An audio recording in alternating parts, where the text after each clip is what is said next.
A pale dawn breaks over the rolling hills of England. Mist curls around ancient forests, and the distant roar of rivers whispers secrets of a kingdom on the brink of transformation. This is the England of Edward the Confessor, a land still haunted by Viking raids, yet yearning for stability, faith, and a ruler who could unite its fractured peoples.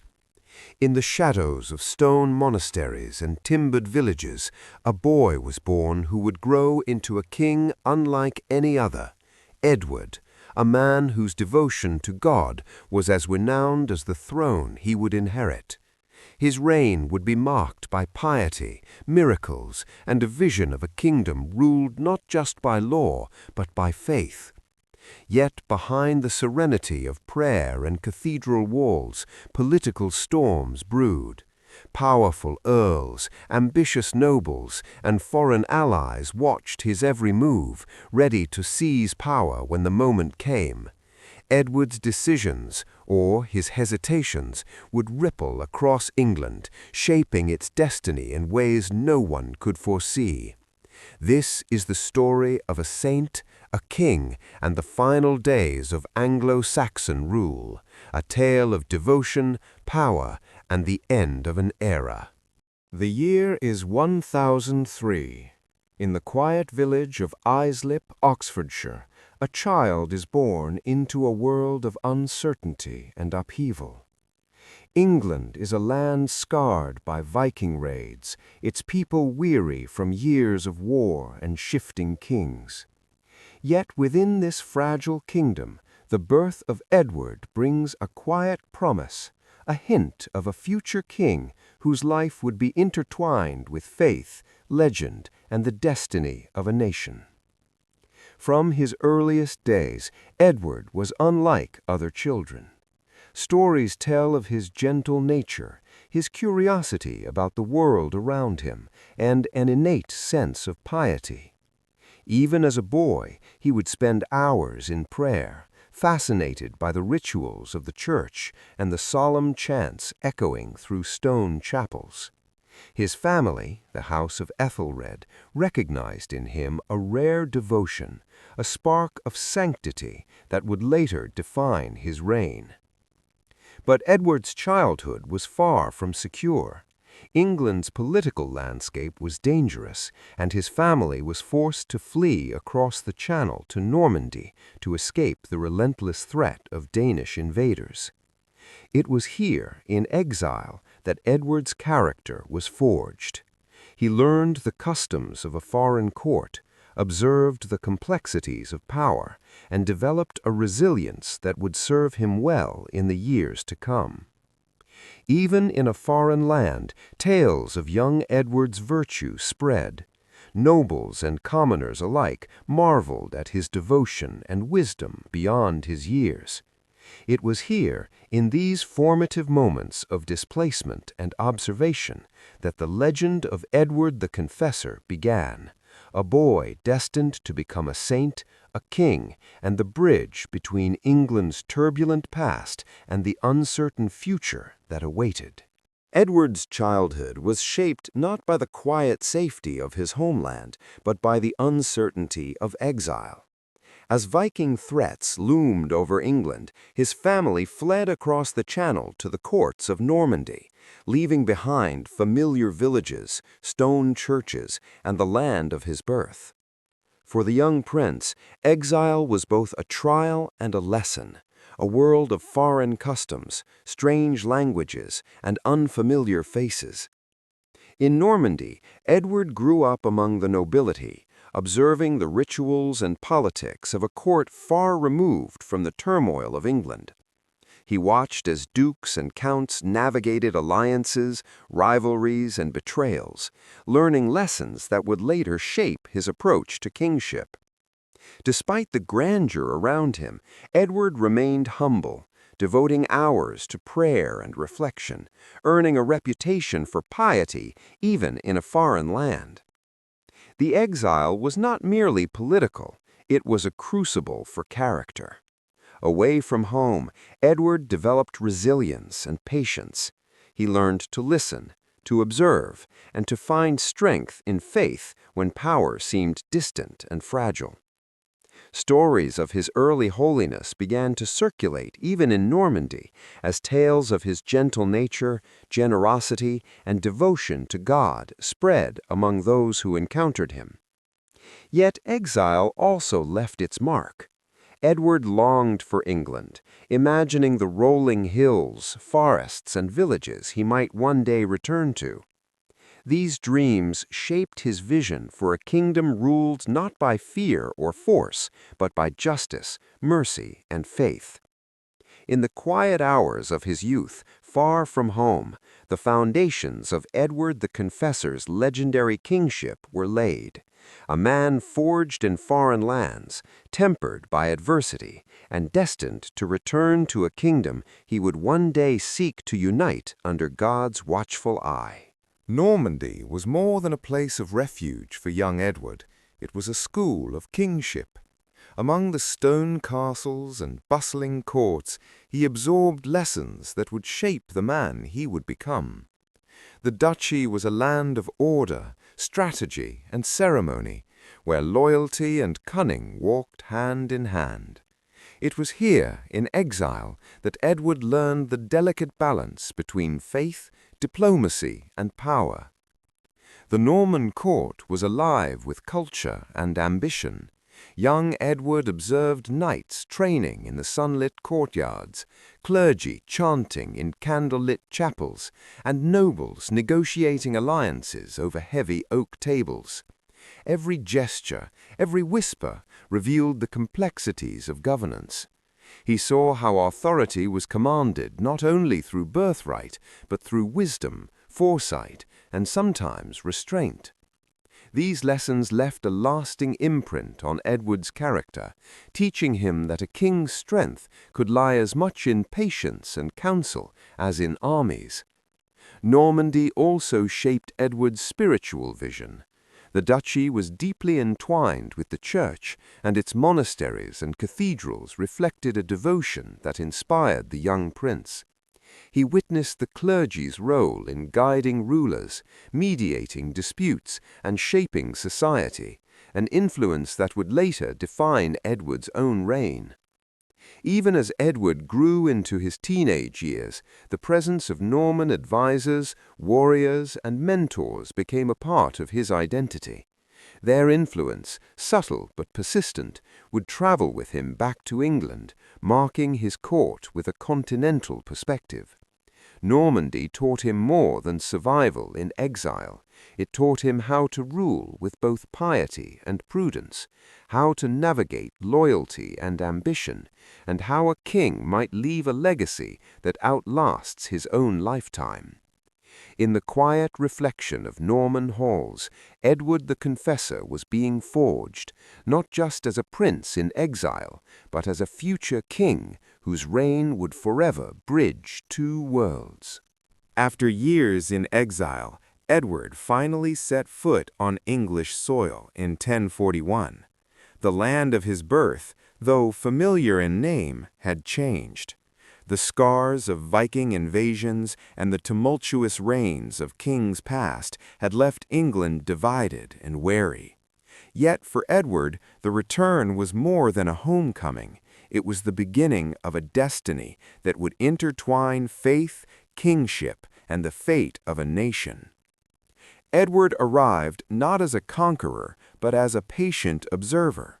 He traveled through the countryside, witnessing villages rebuilt from ruin, churches repaired from neglect, and communities striving to reclaim a sense of order.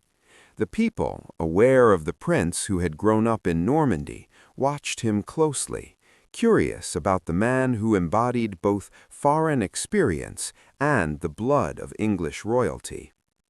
His return was also political. England's throne was uncertain, and factions within the nobility watched his arrival with suspicion and hope alike.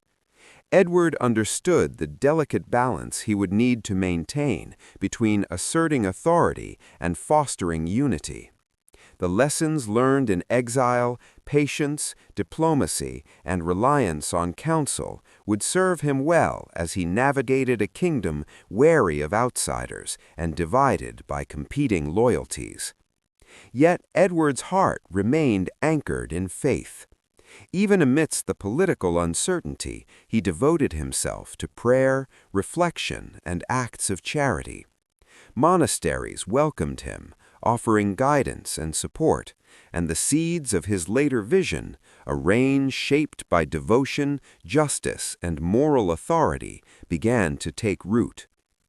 The return of Edward was not merely the coming of a prince, it was the quiet arrival of a future king, a ruler tempered by exile, shaped by faith, and ready to confront the complex tapestry of England, preparing for a reign that would be remembered for both sanctity and the subtle wielding of power. The year is 1042, and England waits with bated breath. The death of King Harthconut leaves a throne vacant, a kingdom fragile from years of Danish and Anglo-Saxon rule. Into this uncertain moment steps Edward, the prince who had spent decades in exile, shaped by Norman culture, yet bound by the blood of England. His ascent to the throne is not just a coronation, it is the convergence of destiny, faith, and political necessity. The ceremony at Winchester Cathedral is a spectacle of ritual and symbolism. Bishops in flowing robes chant solemn prayers, their voices echoing against ancient stone. Nobles gather, some with loyalty, others with suspicion, as Edward is crowned king. The crown, heavy with gold and jewels, symbolizes authority, yet also the weight of expectations he must now carry. Unity, justice, and stability in a kingdom teetering between ambition and chaos. Edward's rise is not without challenges. Powerful earls and rival factions watch his every move, testing his judgment, patience, and resolve. Yet even in the face of political tension, Edward demonstrates the qualities that will define his reign: measured decision-making, deep personal piety, and a vision of kingship guided by moral authority rather than brute force. From the moment he ascends the throne, Edward understands that England's future depends on more than armies or alliances. It depends on faith, ceremony, and the perception of a ruler who embodies both sanctity and sovereign power. The young king, once a boy in exile, now steps into history, poised to shape the destiny of a nation, inspire devotion among his people, and leave a legacy that will endure long after the final toll of the cathedral bells. The crown is placed upon his head, and with it comes not just power, but the burden of a kingdom yearning for peace. Edward's reign has begun. Edward's reign was defined not only by the weight of the crown, but by the depth of his devotion. Unlike many rulers who relied solely on armies and decrees, Edward governed with faith at the center of his life. Dawn often found him in prayer, kneeling in candlelit chapels, his eyes closed in contemplation, his hands clasped in quiet supplication. For Edward, kingship and sanctity were inseparable. He commissioned churches and monasteries across the kingdom, each stone laid as both a symbol of piety and a beacon of hope for his people. Westminster Abbey, his most ambitious project, rose from the earth not only as a place of worship, but as a testament to a king who believed that England's strength lay in the devotion of its people and the guidance of God. Edward's commitment to prayer and charity extended beyond monuments. He visited the sick, offered alms to the poor, and listened to the grievances of commoners with patience. Tales of his gentle hand and generous heart spread quickly, inspiring admiration across both noble and humble circles. His court became a center where moral authority and political governance coexisted, and where justice was tempered by mercy. Yet his sanctity was not mere symbolism. In a kingdom fractured by ambition and power struggles, Edward's piety served as a stabilizing force. Nobles respected a king whose decisions were rooted in principle and conscience, even when they did not align with personal interests. Edward the Confessor ruled not simply with laws, but with a vision of kingship that intertwined the sacred and the temporal. In a world where the sword often spoke louder than the cross, Edward's devotion was his strength, a quiet, unyielding authority that shaped his reign, inspired his people, and left a legacy that would elevate him from king to saint in the eyes of history. Edward the Confessor's devotion to God earned him reverence, but in the corridors of power it was his patience and restraint that would be tested. England's nobles, fierce and ambitious, had grown accustomed to asserting their will during decades of political upheaval. They were kings in all but name, commanding armies, collecting taxes, and wielding influence over lands stretching across the kingdom. For Edward, maintaining loyalty among these powerful earls became one of the greatest challenges of his reign. Chief among them was Godwin, Earl of Wessex, a man whose ambition rivaled his authority. Godwin's family controlled vast territories, and his influence reached deep into the heart of England. Tensions simmered as Edward tried to assert the crown's authority without provoking open rebellion. Every decision, every appointment, every act of favor was scrutinized, and a misstep could spark civil strife. Edward's approach was one of careful negotiation and moral authority. He sought compromise, offering honors and titles to appease rivals while avoiding bloodshed whenever possible. Yet patience could only go so far. The nobles, accustomed to asserting power with force, tested the limits of Edward's restraint. Courtiers whispered, alliances shifted, and the king realized that faith alone could not secure the loyalty of men driven by ambition. This delicate balancing act defined much of Edward's reign. He relied on counsel, wisdom, and his reputation for fairness to navigate treacherous political waters. The king's challenge was not merely to rule, but to lead a fractious nobility whose power often rivaled his own. In Edward's England, sanctity and sovereignty were entwined, but the loyalty of men was never guaranteed, and the kingdom's stability hung by a fragile thread. Tension had been building between King Edward and Godwin, Earl of Wessex, for years. Godwin, a man of immense power and influence, felt his authority challenged by a king whose piety and patience masked political resolve.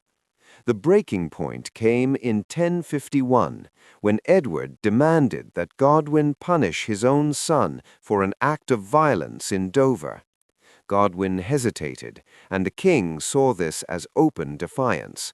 What followed would become one of the most dramatic confrontations of Edward's reign, Godwin's rebellion.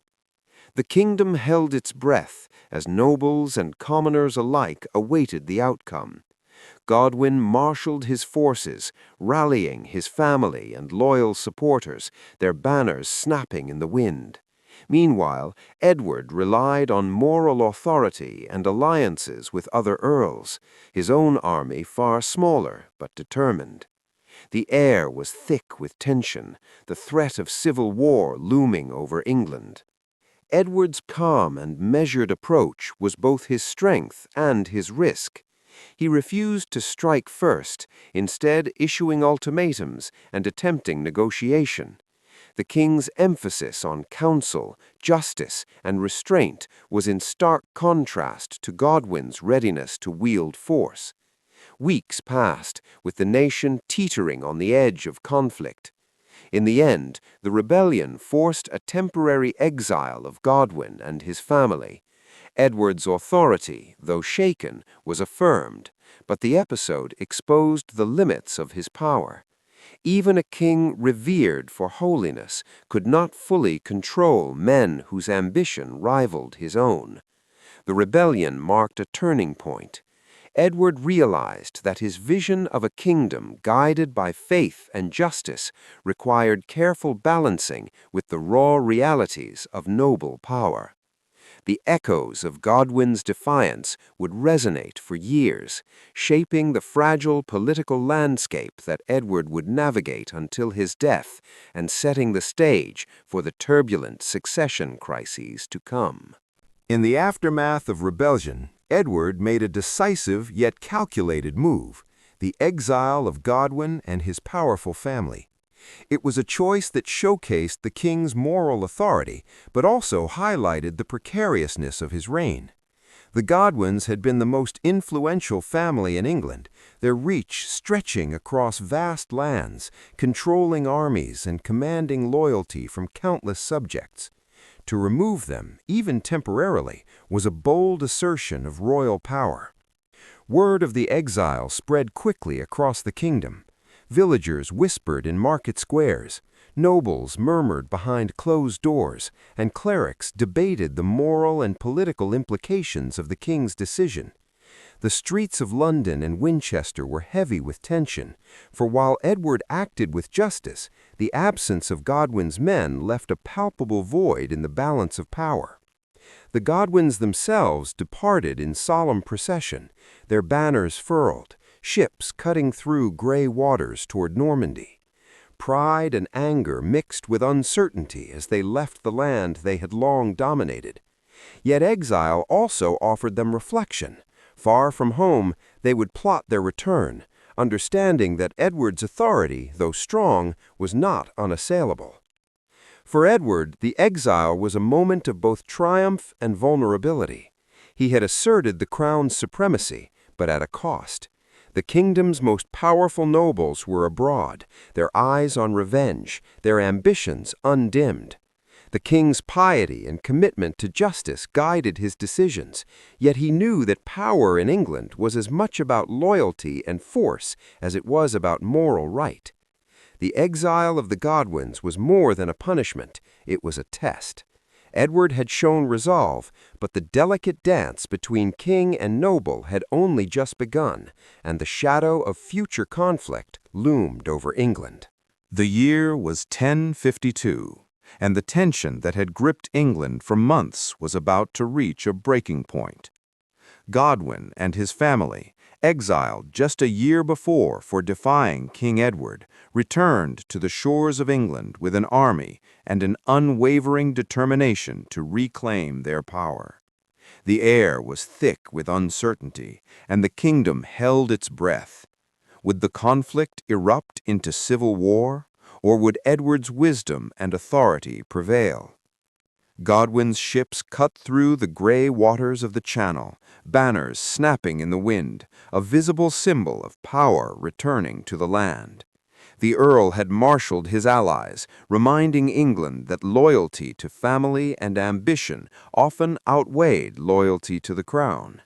Villages and towns along the coast watched with a mix of fear and awe as these men, once banished, came back stronger and more resolute than ever.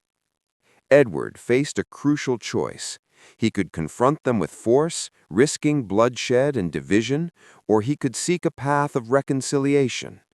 True to his character, Edward chose negotiation. Through careful diplomacy, he met with Godwin, offering compromise and restoring his family's lands and titles. The king's decision was both pragmatic and morally grounded, reflecting his belief that stability and unity were essential for the kingdom's survival. The return of the Godwins changed the political landscape forever. Edward's authority was tempered by the realization that even a king revered for piety must navigate the ambitions of powerful nobles. Yet it also reinforced his ability to lead with wisdom, patience, and a measured hand. England remained fragile, its balance of power delicate, but Edward had demonstrated a rare skill, ruling with both moral authority and political insight, a balancing act that would define his reign until the end. In the return of the Godwins, Edward's England faced a renewed challenge, and the king proved that faith, prudence, and negotiation could shape the course of history without a single sword being drawn. In the mid-1040s, as Edward's reign settled into a rhythm of devotion and governance, another matter demanded attention: marriage. For a king, matrimony was never merely a personal choice. It was a political act, a strategic alliance that could strengthen the crown or provoke unrest. Edward, ever cautious and pious, approached the matter with deliberation, weighing the consequences of each potential union. The political landscape of England was complex. Powerful nobles and influential families sought to secure their influence at court through marital ties. Edward's own advisers debated the merits of various alliances, each presenting potential benefits and hidden risks. Among the most pressing considerations was Edith of Wessex, daughter of the formidable Earl Godwin.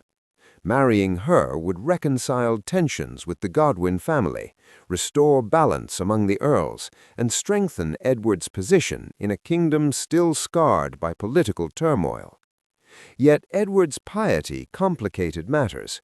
He was deeply devoted to a life of prayer and moral discipline, and the prospect of marriage was entwined with questions of faith, duty, and personal sacrifice.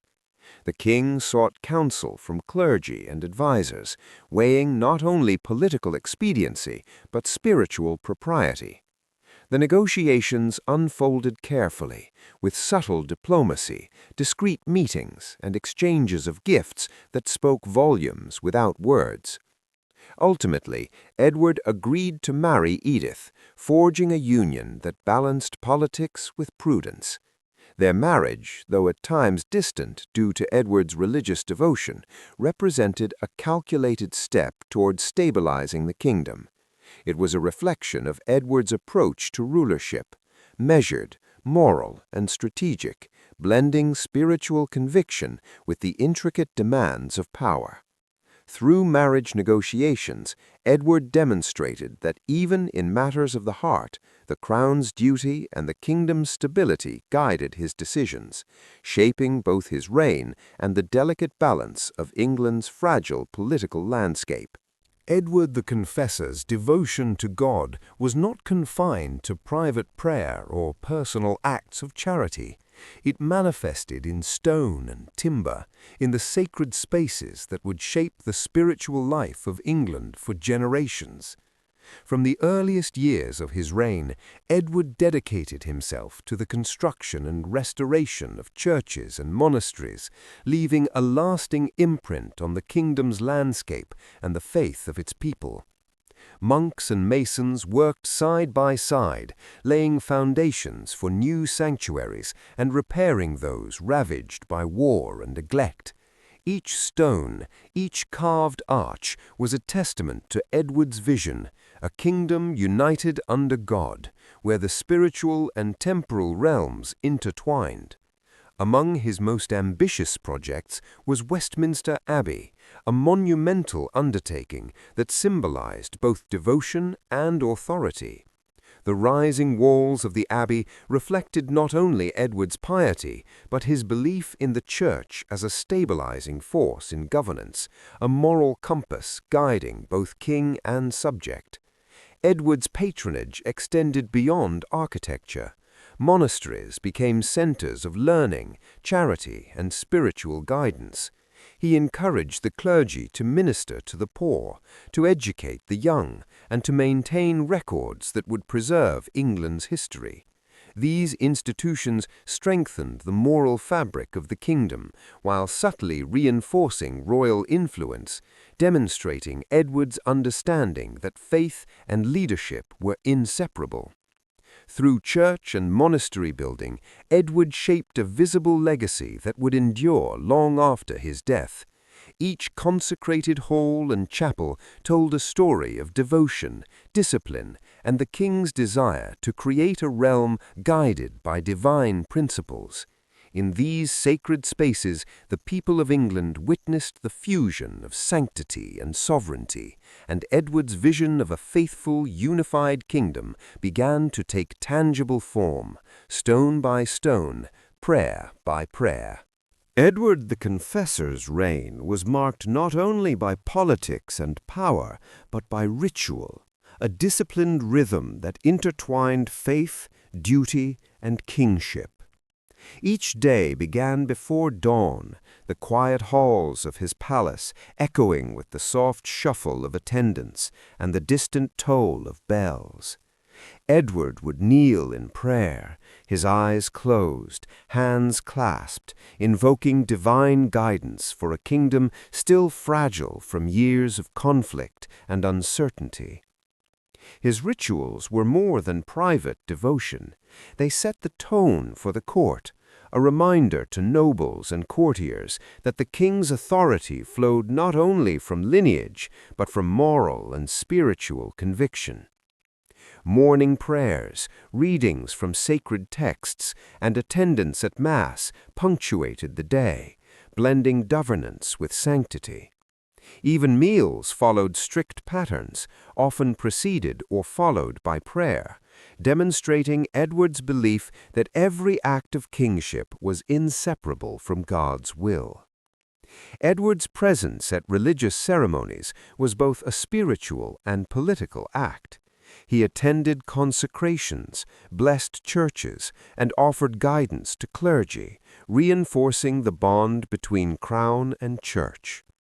Pilgrims and travelers were received with care, their stories and needs woven into the king's awareness of his people.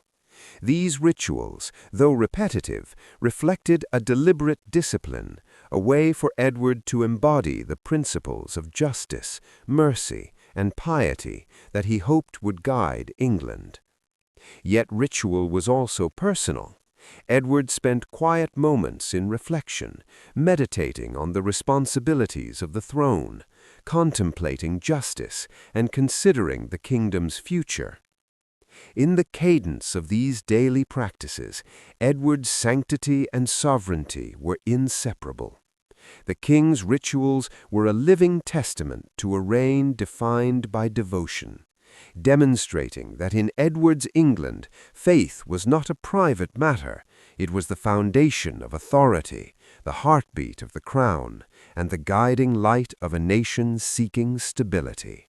Edward the Confessor's court was a tapestry of cultures, where Anglo-Saxon tradition met Norman influence. Having spent much of his youth in exile, Edward returned to England carrying with him the customs, manners, and political insights of Normandy. His court reflected this fusion, attracting Norman advisors, knights, and clergy who would play an increasingly important role in governance and royal affairs. The presence of Normans at court was both a practical and symbolic choice. They brought expertise in administration, military strategy, and religious devotion, qualities Edward valued highly.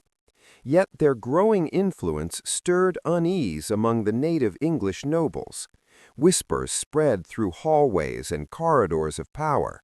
Outsiders were gaining favor, privileges, and lands that once belonged to the Anglo-Saxon elite. Tension simmered beneath the polished ceremonies of the royal court, a delicate balance of diplomacy, loyalty, and ambition. Edward, ever aware of the political landscape, navigated this challenge with careful discretion. He appointed Normans to key positions, ensuring they were loyal and competent, while attempting to maintain the allegiance of native earls. Banquets, councils, and ceremonial gatherings became subtle stages for negotiation, where the king balanced competing interests and showcased his authority. Every gesture, every favor was calculated to reinforce loyalty without provoking outright rebellion. The Normans at court were more than servants or advisors. They represented a bridge between Edward's past and the future of England. Their presence foreshadowed the growing ties between England and Normandy, planting seeds of influence that would later reshape the kingdom's destiny. For Edward, embracing Norman allies was both a necessity and a vision, an attempt to govern a divided kingdom with wisdom, faith, and foresight, even as the undercurrents of rivalry and resentment quietly gathered strength around him.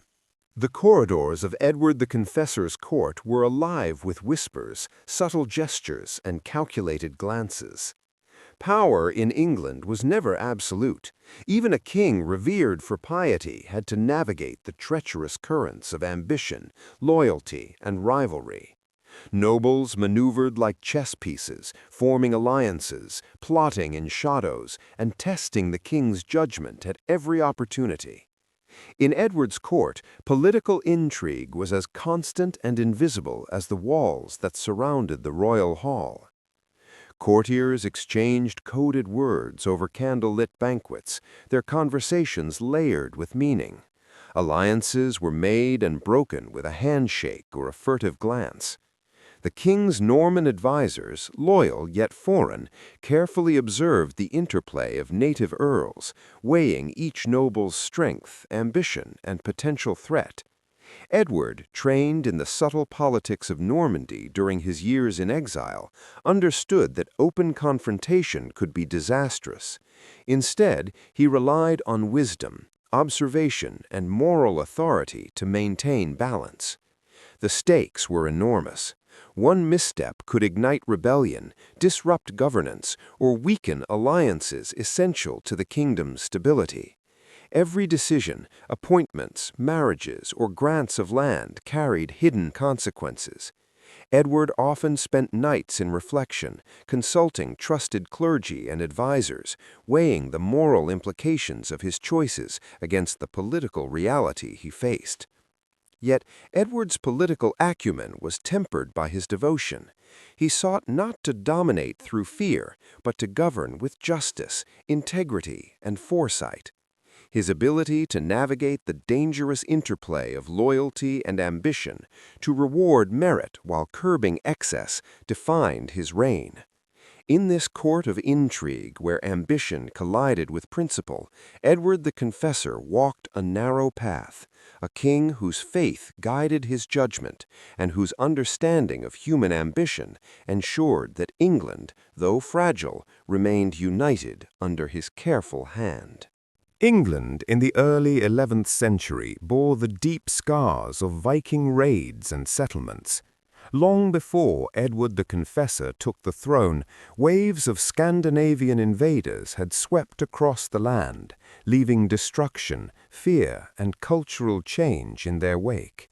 From the northern reaches of Northumbria to the fertile fields of Wessex, the legacy of the Vikings lingered, in fortified towns, in traditions, and in the very psyche of the English people. Edward grew up in a kingdom still haunted by the memory of Danish kings.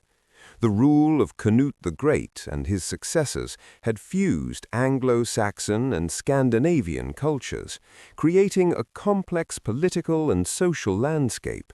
Laws, customs, and even language bore traces of Norse influence, and Edward, returning from exile, had to navigate a kingdom where loyalty had been shaped by conquest and compromise. The Vikings had also left behind a legacy of military awareness and political cunning. England's nobles had learned both the value and the danger of force, and Edward quickly realized that diplomacy alone would not guarantee stability. Yet he was determined to rule differently. His approach was shaped by faith and moral authority rather than the sword, offering a counterpoint to the violent upheavals of the past. Even the architecture and monastic life bore Viking marks, with fortified churches and settlements, reminding the kingdom of both destruction and resilience. Edward's reign, in many ways, was an effort to reconcile this dual legacy, to honor England's traditions while addressing the scars left by decades of foreign rule. For Edward the Confessor, understanding the Viking legacy was essential. It shaped his policies, his approach to power, and his vision for a kingdom that could survive and thrive, not through conquest, but through faith, prudence, and a careful balance between history and hope. The north of England had always been a land apart, rugged, proud, and fiercely independent. In Northumbria, the echoes of Viking raids and Danish rule lingered long after Edward the Confessor returned from exile.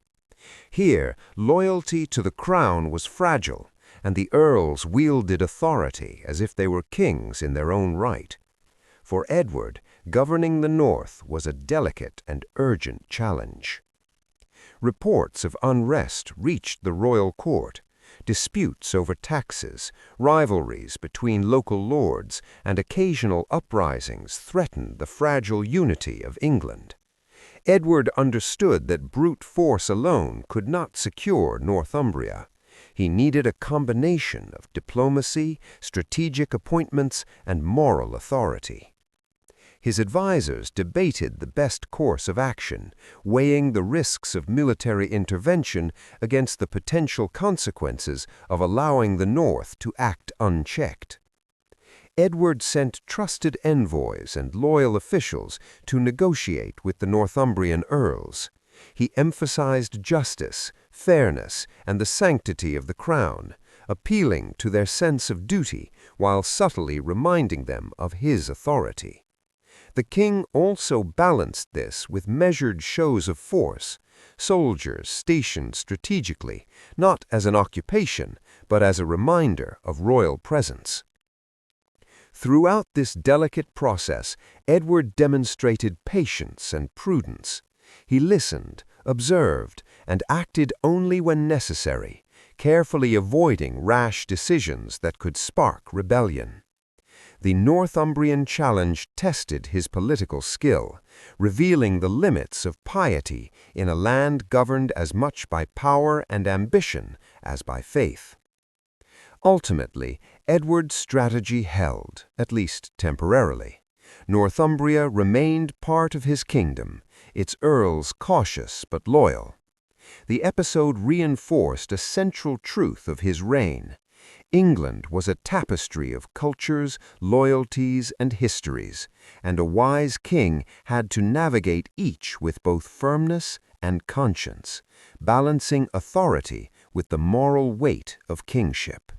Edward the Confessor was not only a king, he was a man whose life became intertwined with legend. Even during his reign, stories began to circulate of miraculous events attributed to him. People spoke of healings, visions, and signs that seemed to mark Edward as more than a mere mortal. His reputation for holiness spread quickly, drawing pilgrims, clergy, and commoners alike to witness a king whose power was both temporal and spiritual. Accounts tell of Edward pausing during a royal procession to bless the sick, the blind regaining sight, or the lame walking again after touching his hand. Though some saw these tales as pious exaggeration, many believed in the divine nature of the king, and his reputation as a saintly ruler took root. Monks chronicled his deeds, emphasizing his devotion, humility, and extraordinary virtue, creating a narrative that would endure for centuries. Edward's saintly image was reinforced by his unwavering devotion to prayer, fasting, and the care of the poor. His court became a place where moral authority rivaled political power, and the king's personal holiness served as a stabilizing influence in a kingdom often torn by ambition and strife. Nobles and commoners alike were reminded that the crown carried not just earthly responsibility, but sacred duty. This growing aura of sanctity would shape Edward's legacy far beyond his death. The miracles attributed to him, real or believed, established a precedent for his canonization and ensured that his name would be remembered not only as a king, but as a saint. In the eyes of England, Edward was a living testament to the intertwining of faith and leadership, a ruler whose authority flowed as much from holiness as from the crown he wore. Edward the Confessor's reign was deeply intertwined with the Church, and nowhere was this relationship more vital than in his ties with the papacy. From his youth in Normandy, Edward had witnessed the influence of the Pope over kings and kingdoms alike. As King of England, he understood that cultivating a strong relationship with Rome was essential, not only to legitimize his rule, but to strengthen the moral and spiritual authority of the crown. The correspondence between Edward and the Pope was constant. Letters traveled across the Channel, carrying requests, guidance, and news of English affairs. Edward sought the Pope's counsel on matters of law, morality, and church governance. In return, the papacy recognized Edward's devotion and reinforced his status as a king chosen and guided by God. This relationship bolstered Edward's position in a kingdom where powerful earls and ambitious nobles often rivaled royal authority. Edward's alignment with Rome also influenced appointments within the English Church. Bishops and abbots were often chosen with the Pope's approval, ensuring that the clergy remained loyal to both God and King. Westminster Abbey, Edward's most ambitious project, was envisioned with papal blessing, a monument to faith and royal authority intertwined. Diplomatic missions and envoys strengthened the bond further. Edward sent emissaries to Rome, carrying gifts and messages, while welcoming papal legates to England. These exchanges emphasized the shared values of piety, governance, and justice, reinforcing the moral legitimacy of Edward's reign. Through his relationship with the papacy, Edward the Confessor positioned England as a kingdom guided by faith, not merely force. His ties to Rome were a reminder that kingship, in his vision, was sacred, a divine responsibility to protect the Church, uphold morality, and rule with both justice and devotion. Edward the Confessor was a king unlike many before him, for his authority flowed as much from faith as from the crown on his head. His personal piety defined his daily life, shaping not only his character, but the way he ruled. Long before dawn, Edward would rise to kneel in silent prayer, the flickering light of candles casting shadows across the stone walls of his chambers. Each day began and ended with devotion, reflecting a belief that a king's power was a sacred trust from God. Fasting, contemplation, and frequent confession were integral to his routine. Edward sought guidance from the clergy, meditating on the moral weight of each decision, knowing that his choices affected not just the nobility and commoners, but the spiritual well-being of the entire kingdom. His commitment to holiness was evident in acts of charity, distributing alms to the poor, visiting the sick, and ensuring that monasteries and churches were properly maintained and protected. This devotion extended into his public life. At court, Edward's decisions were influenced by a sense of justice tempered with mercy, a reflection of his spiritual discipline. When nobles quarreled or disputes arose, he often acted as a mediator, appealing to conscience as much as law. Even in moments of political tension, Edward's reputation for piety commanded respect, softening resistance and inspiring loyalty. Edward's personal faith was not a private indulgence. It was the foundation of his kingship. It shaped his vision for England as a kingdom ruled by principle, guided by divine will, and infused with moral authority.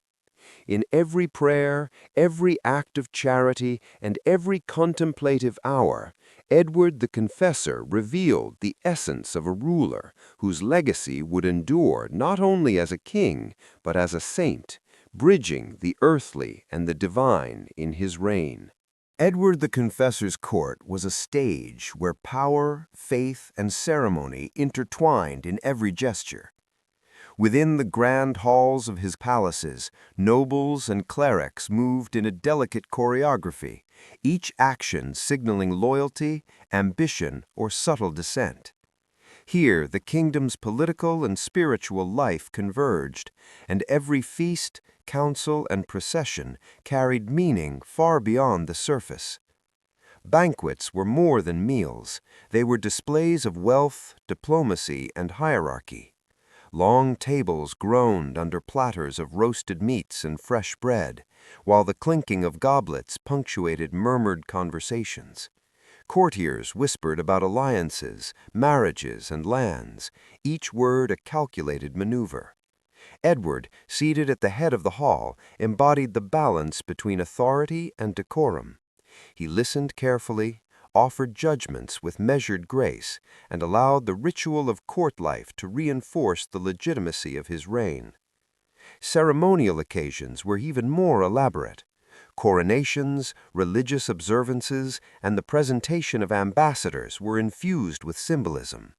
Candles flickered in time with solemn chants, banners of earls and knights fluttered in the breeze, and the king's robes reflected both status and sanctity. Through these rituals, Edward reminded all who attended that the crown was not merely a seat of power, but a sacred trust, bound to faith and duty. Even routine audiences with subjects reflected the ceremonial nature of the court. Justice was administered with formal procedures, petitions were presented with reverence, and Edward's words carried weight as both king and moral guide. In this carefully orchestrated environment, court life became a living theater, teaching nobles respect, inspiring loyalty, and conveying the message that governance was inseparable from ritual, faith, and the dignity of kingship. Through court life and ceremony, Edward the Confessor projected an image of authority, piety, and order that would define his reign and influence England long after his death. Edith of Wessex, daughter of the powerful Earl Godwin, was more than a queen consort. She was a quiet force shaping Edward the Confessor's reign. Their marriage, arranged to secure political alliances and strengthen the bond between the crown and the Godwin family, also brought a partnership that blended strategy, diplomacy, and devotion. While Edward's piety defined his public image, Edith's influence often guided decisions behind the scenes, mediating between the king and England's powerful nobles. Edith was deeply involved in court life and governance. She advised Edward on matters of diplomacy, land disputes, and noble appointments, using her intelligence and political acumen to navigate a kingdom often fraught with tension. Her presence helped maintain stability, especially during periods when the king relied more on moral authority than force. Many of Edward's decisions regarding estates and earldoms were subtly influenced by Edith's counsel, reflecting her understanding of both power and people. Beyond politics, Edith also played a role in Edward's religious vision for England. She supported the construction and endowment of churches and monasteries, encouraged acts of charity, and fostered connections between the crown and the clergy. Her influence extended into ceremonial life, where her guidance helped reinforce the king's sanctity and the court's moral authority. Though their marriage was not marked by overt personal passion, Edward's devotion to prayer often took precedence. Edith's wisdom and steadiness were indispensable to the king. Through her influence, Edward was able to navigate the intricate web of noble ambition, foreign alliances, and ecclesiastical authority with greater effectiveness. In this partnership, Edith shaped both the character of the court and the legacy of a saintly king, proving that the power behind the throne can be as decisive as the crown itself. As Edward the Confessor's reign matured, a new force quietly reshaped the English court: Norman advisors. Having spent decades in exile in Normandy, Edward brought with him the customs, diplomacy, and trained counsel of the continent. These advisors, loyal, cultured, and politically astute, began to occupy key positions in the royal household, influencing decisions on governance, law, and the administration of the kingdom. Their rise was both practical and symbolic. Edward trusted the Normans for their experience, their ability to navigate complex alliances, and their dedication to the crown. They introduced new methods of administration, refined ceremonial practice, and provided the king with perspectives shaped by broader European politics. Yet their presence was not without controversy. Native English nobles viewed the influx of foreign advisors with suspicion, seeing it as an encroachment on traditional power. The Norman influence became a source of tension, quietly challenging the dominance of the Anglo-Saxon elite while shaping the king's policies and court culture. Edward's reliance on these advisors demonstrated a delicate balance of loyalty and pragmatism. He valued their counsel, but carefully navigated the resentment it caused, ensuring that their growing authority did not ignite rebellion. Many Normans were given administrative duties, oversaw lands, and helped mediate disputes, allowing Edward to extend his reach across the kingdom without provoking open conflict. The rise of Norman advisors foreshadowed a subtle but profound shift in England's future. Their presence planted seeds of continental influence that would shape the monarchy, its governance, and ultimately the succession crises to come. For Edward, these advisors were essential allies, bridging the gap between his vision of a faithful, orderly kingdom and the harsh realities of a politically fragmented realm. Before Edward the Confessor ascended the throne, England had endured decades of foreign rule under Danish kings, most notably Canute the Great. Their legacy was complex, a mixture of conquest, consolidation, and cultural integration that left a lasting imprint on the kingdom. Canute's reign brought relative stability after years of Viking invasions, uniting England, Denmark, and Norway under a single crown. Yet it also altered the political and social fabric, creating a kingdom where loyalty was tested and power was often negotiated rather than inherited. Edward returned to an England still shaped by these Danish precedents. The administrative structures, legal codes, and even some land holdings reflected Canute's influence. Powerful earls who had risen under Danish rule retained authority, and the memory of conquest lingered in the north and east, reminding Edward that kingship depended as much on diplomacy as on divine right. The Danish legacy was not only political, but cultural. Trade, language, and settlement patterns bore the imprint of Norse influence, and England had become a land of hybrid identities, blending Anglo-Saxon and Scandinavian traditions. Edward's approach to governance was profoundly informed by this history. He sought to unify the kingdom without alienating those who had prospered under Danish kings. He restored the Anglo-Saxon royal line while respecting the structures and alliances that Canute had established, carefully balancing tradition, faith, and pragmatism. In understanding the legacy of Canute and his successors, Edward grasped that England's strength lay in stability, compromise, and moral authority.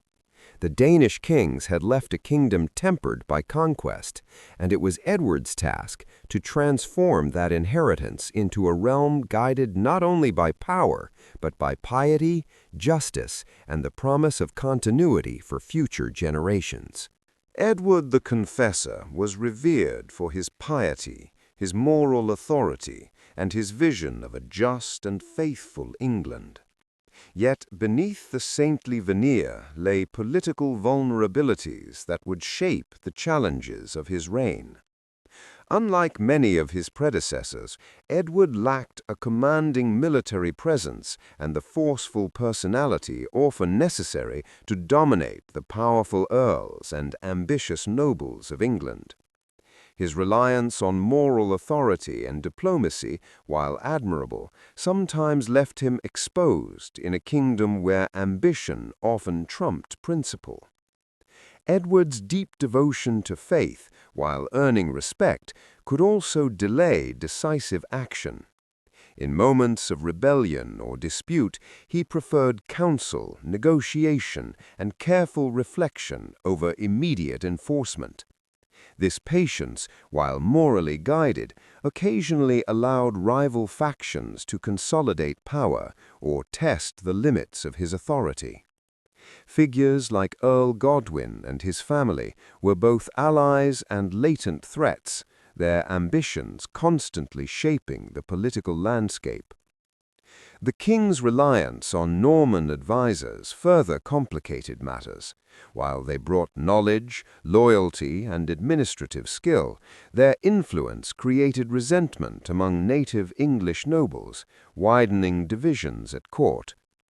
Edward's inability or unwillingness to fully assert dominance over these tensions highlighted his political limitations. Additionally, Edward's lack of heirs contributed to the fragility of his authority. Without a clear successor, noble factions jockeyed for influence, creating uncertainty and raising the stakes of every decision. His sanctity, while inspiring, could not resolve these structural weaknesses. Edward's political vulnerabilities reveal a king whose strengths lay in faith and moral guidance, but whose human limitations shaped the precarious balance of power in England. His reign demonstrates that sanctity and virtue, while powerful, must often contend with the realities of ambition, loyalty, and political necessity in the governance of a kingdom. As Edward the Confessor ruled from his throne, a subtle but powerful force began to shape the future of England: Norman ambitions.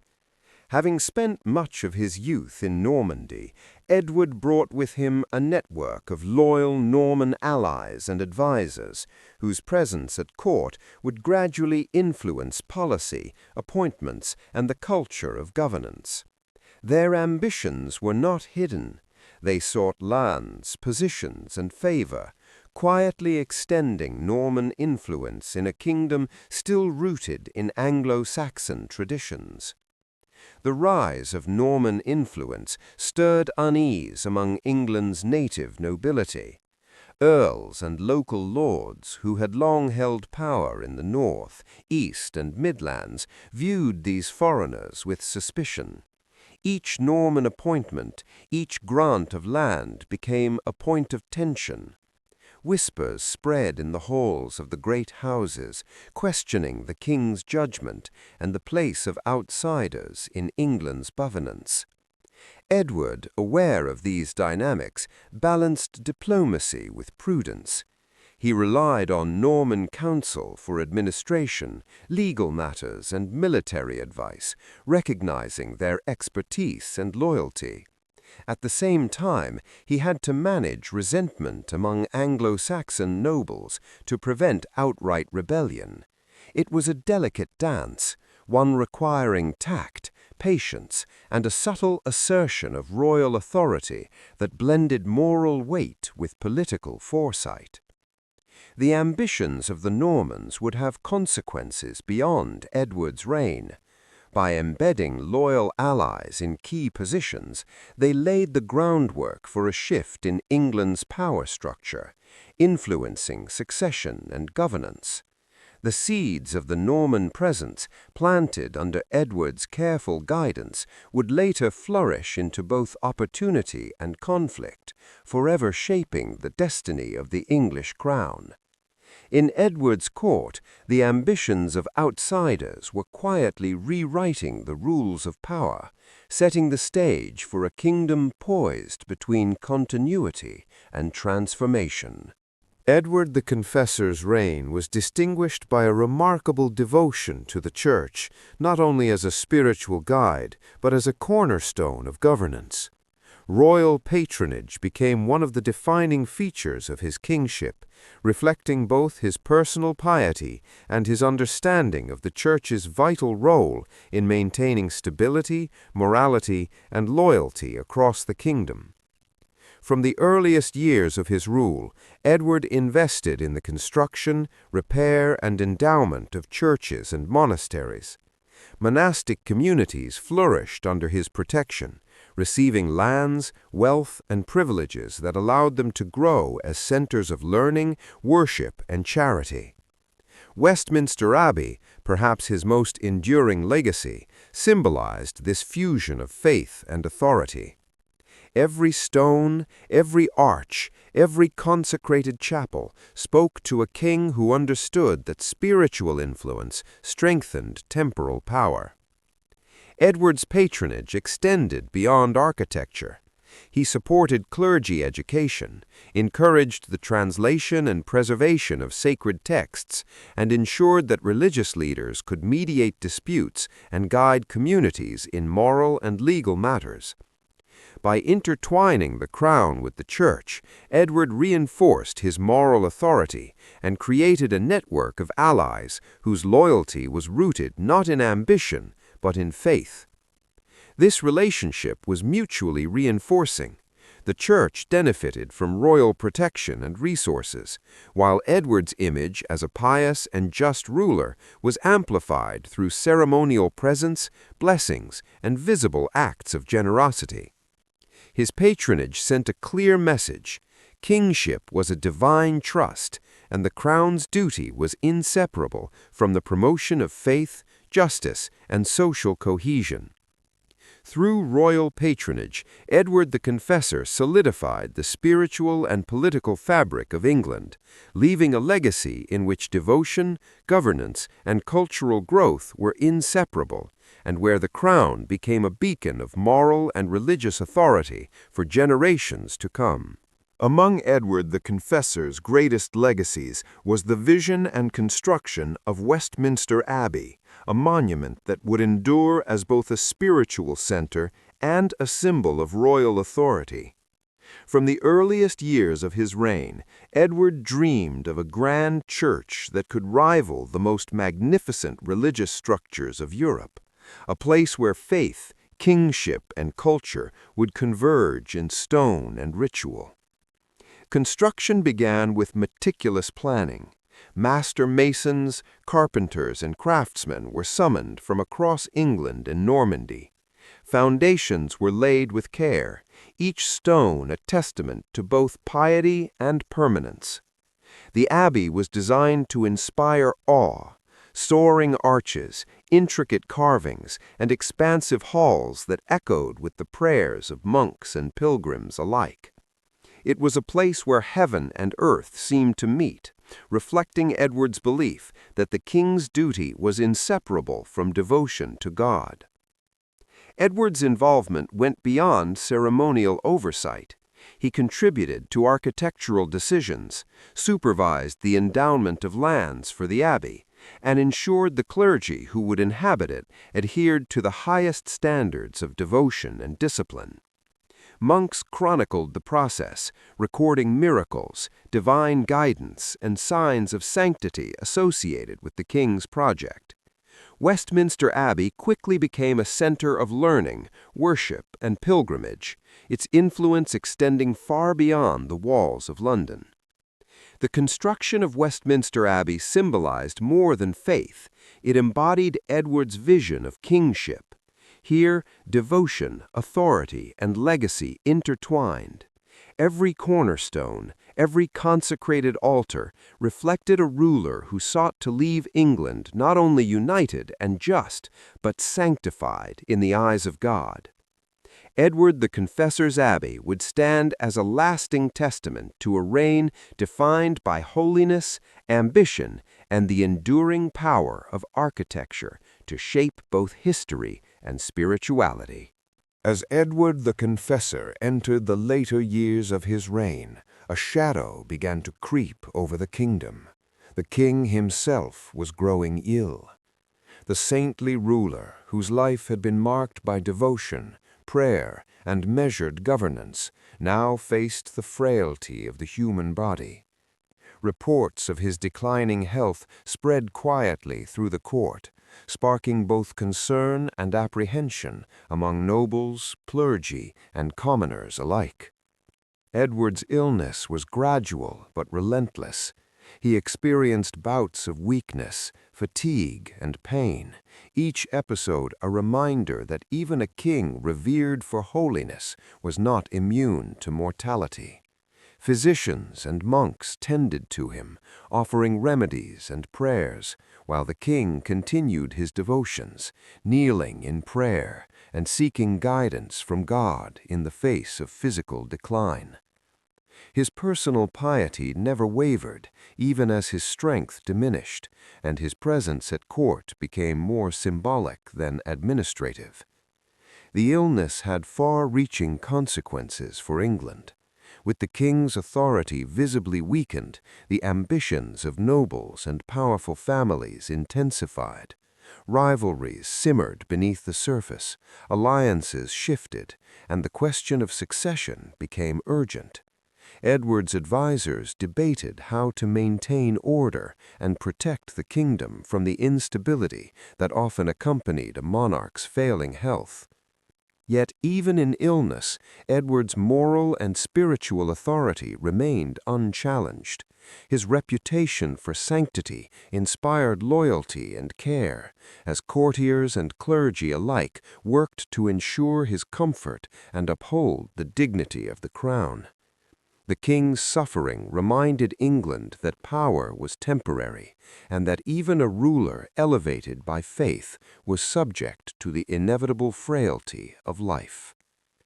Edward's illness foreshadowed the end of an era. It marked the approaching conclusion of his reign, the uncertainty of succession, and the final chapter in the life of a king whose sanctity had become inseparable from his authority. Edward the Confessor's health declined. The question that had long lingered in the shadows of his court became urgent. Who would succeed the king? Edward had no heir, and the stability of England hung on the delicate balance between noble ambition, foreign influence, and the sanctity of the crown. The succession question would shape the final years of his reign and sow the seeds of conflict that would erupt after his death. The great earls of England, including Godwin's sons, watched closely.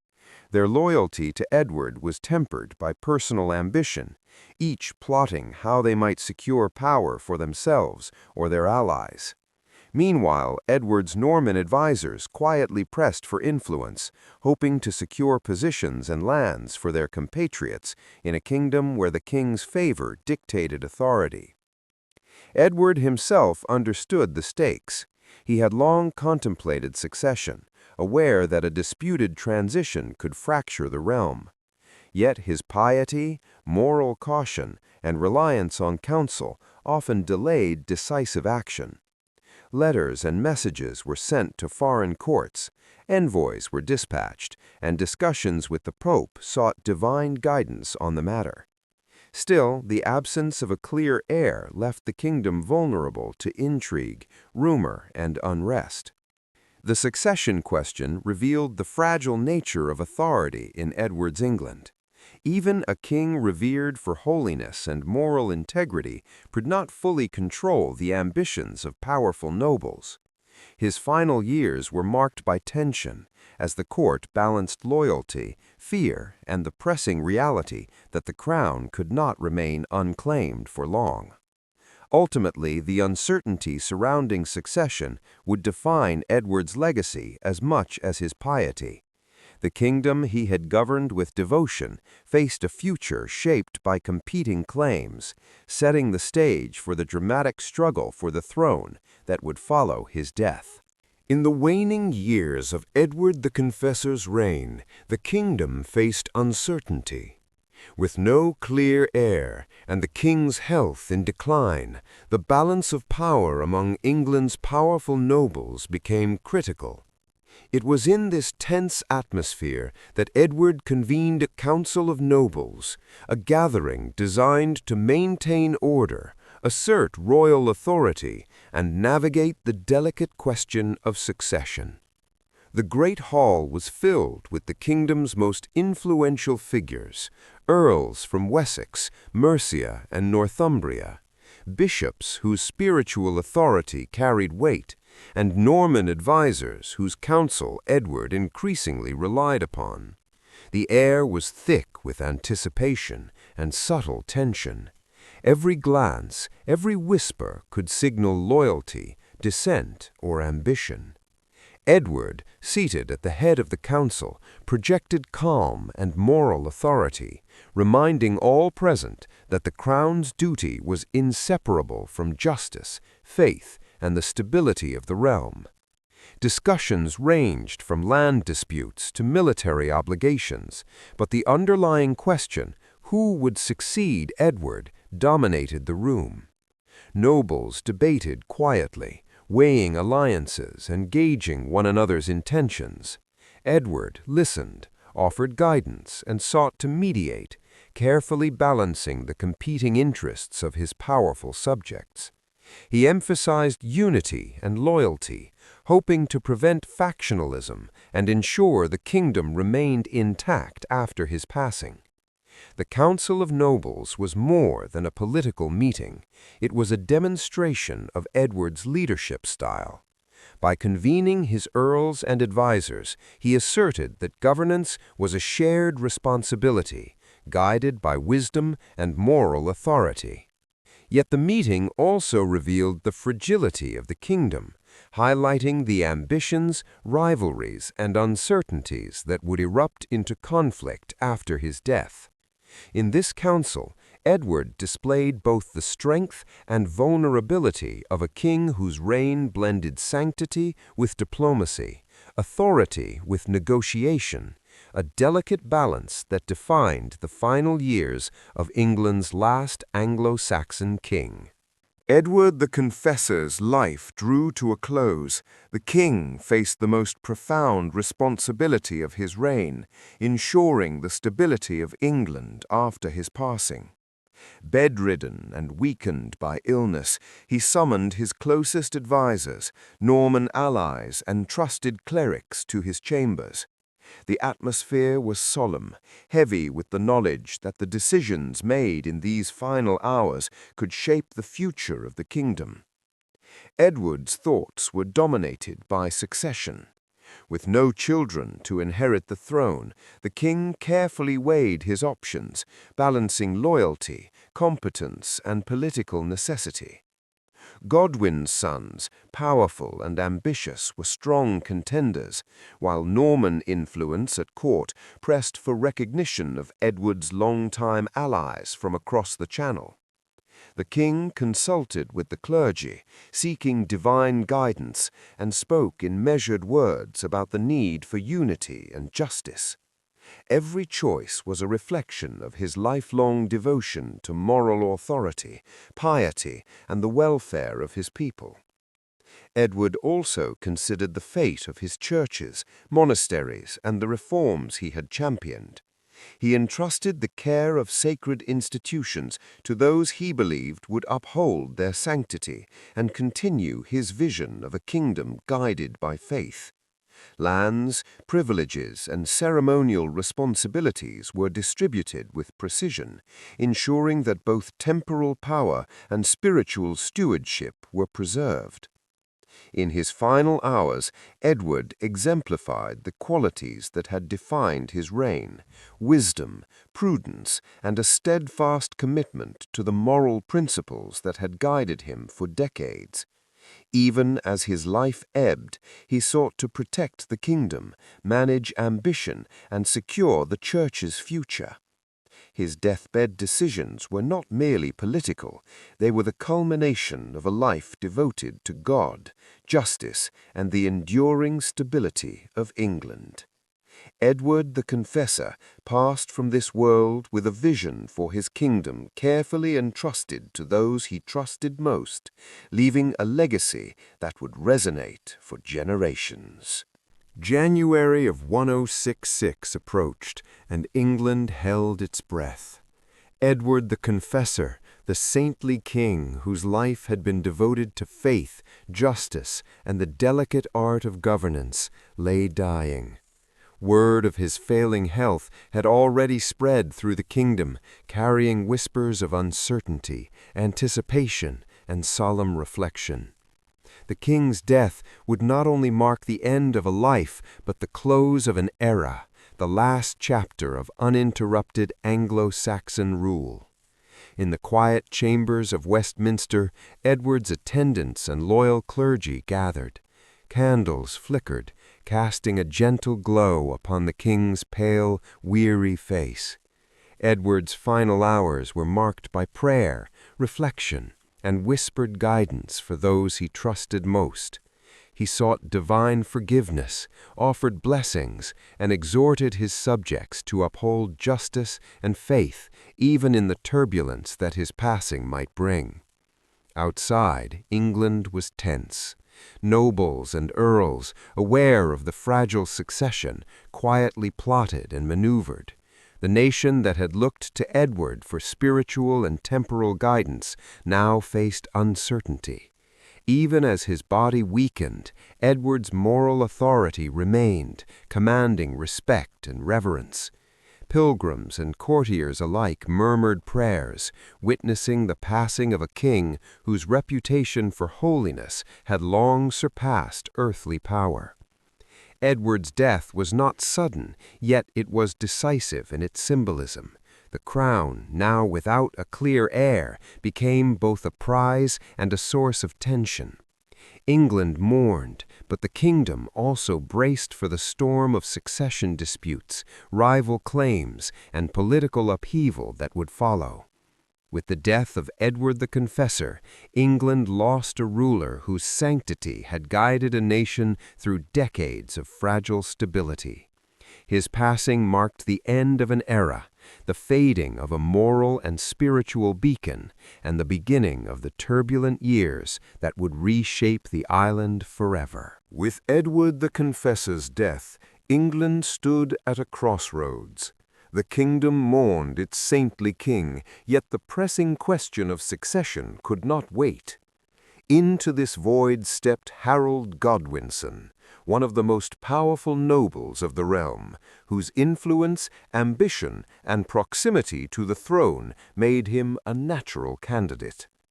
The coronation was both a ceremony of legitimacy and a tense assertion of power, signaling to all that England now had a new ruler. On a cold December morning, Westminster Abbey, the very church Edward had commissioned, was filled with clergy, nobles, and dignitaries. The air was heavy with incense, the echo of chants, and the watchful eyes of England's elite. Harold, clad in royal robes and bearing the symbols of kingship, approached the high altar. Every gesture, every bow, every whispered prayer conveyed both piety and authority. The ceremony was meticulously performed, affirming his right to rule in the sight of God and men. Yet beneath the solemnity, tension simmered. Rival claimants, including William of Normandy and Harold Hardrada, had not recognized Harold's assent.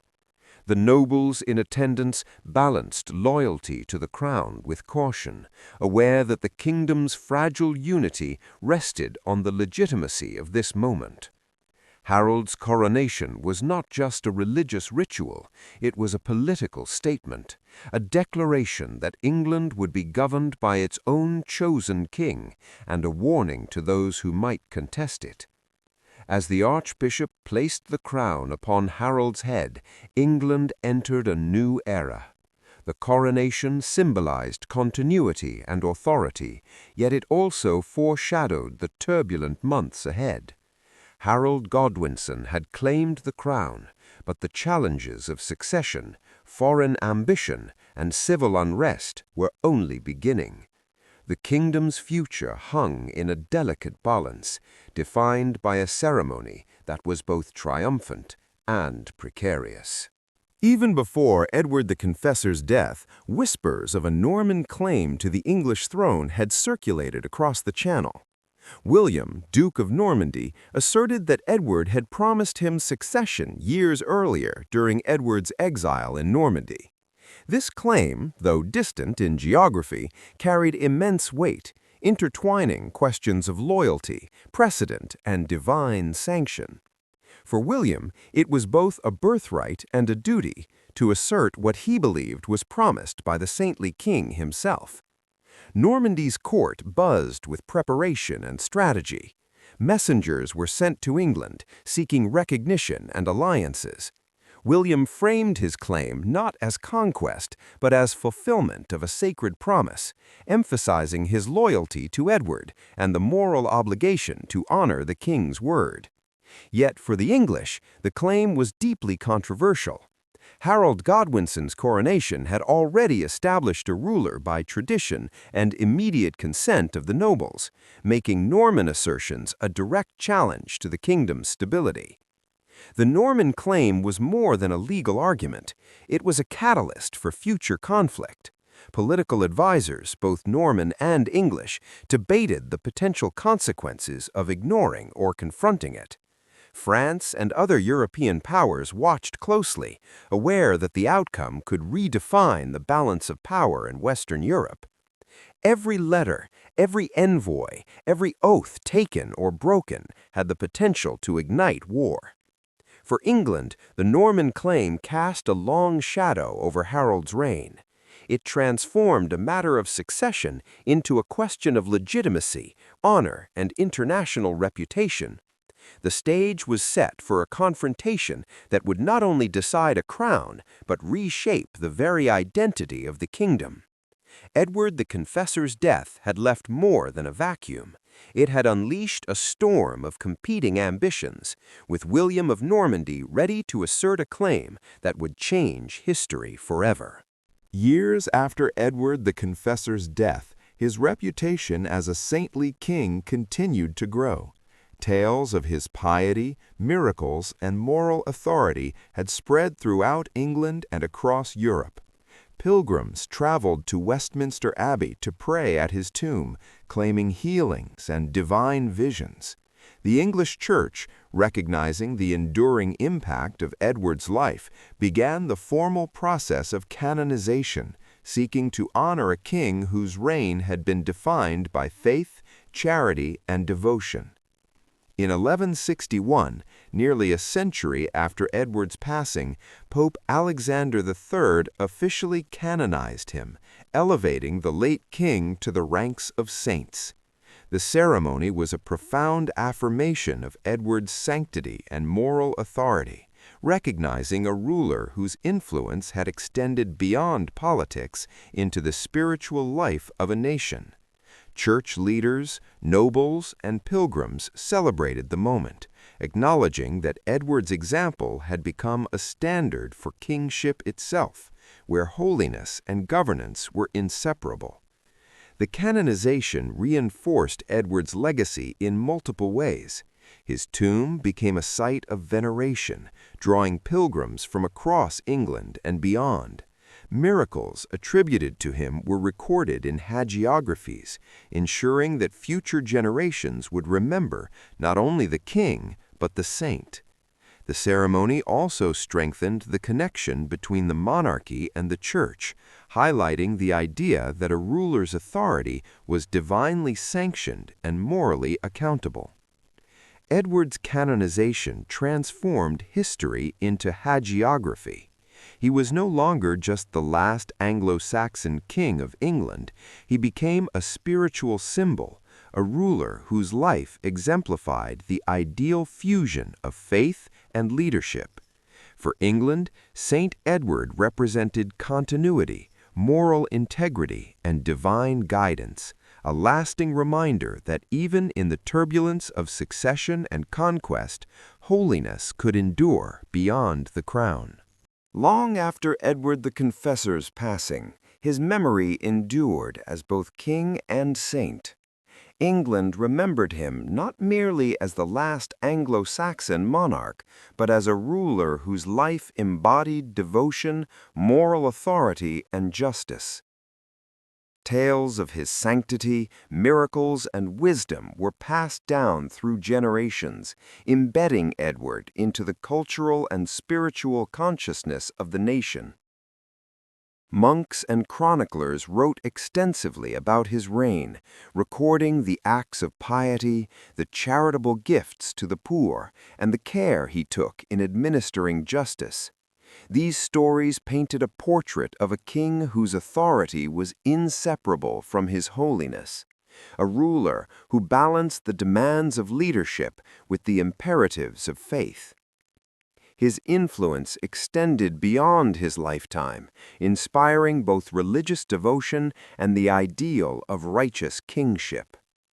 Westminster Abbey, the church Edward had built, became a focal point for memory and veneration.